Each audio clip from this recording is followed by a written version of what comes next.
Why are we still making movies where 20-something-year-olds work shitty retail jobs but can somehow still afford a place of their own without any roommates?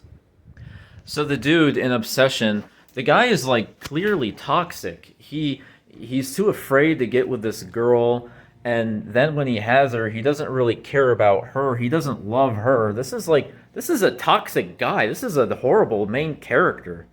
And Navara, the actress, she makes like this really goofy face. She makes a few goofy faces, and they were goofy. They made me laugh.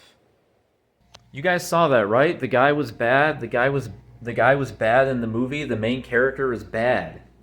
He's an evil man. You guys understand that, right? Why would you want to watch a movie about an evil man? How an evil man is having a bad time. That's not sad. He's evil. He deserves it.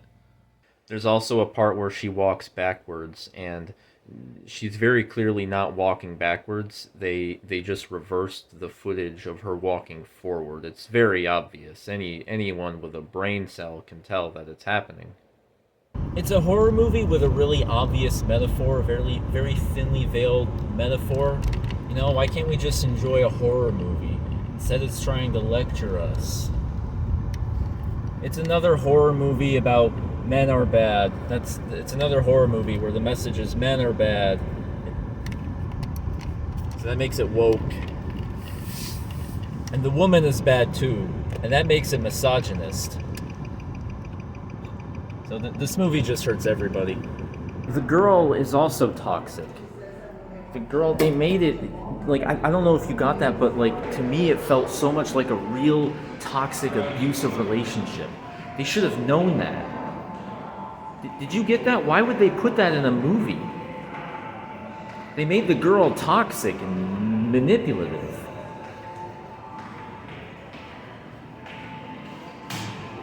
I don't want to see that. When boy took girl to the hospital, why didn't they take the girl in? Why didn't the girl go into the hospital? I was very confused about that. The boy was having an argument with the hospital man, and like he brought the girl to the hospital, but not in the hospital. And then the hospital guy was like throwing up his arms and going, and the girl didn't go in the hospital. I'm confused. Did they not let her go in? They're like, oh no, she did it to herself. we don't cover that. That scene was silent, so I don't really know what was happening. I don't really know why they wouldn't take the girl inside. I was very confused about that. In the movie, why would Navari stab herself in the face? That doesn't really make sense. Why she loves the guy, so she stabs herself in the face with glass? I don't get why the self-bodily harm. That's just shocking.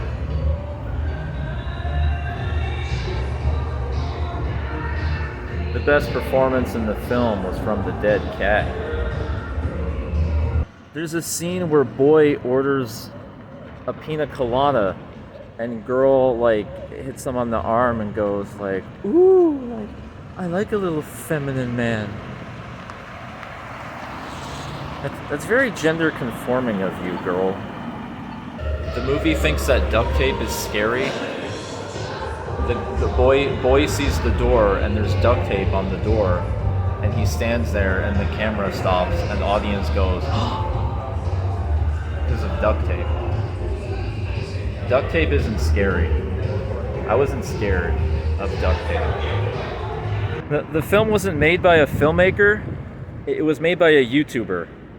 It wasn't made by someone who went to film school or who works in the industry. You know, why are we letting him make a movie?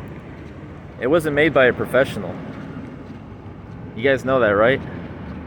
These people are too hot to be this excited about trivia night. So yeah, it's pretty good and mid. It's good, but it's mid. 7 out of 10.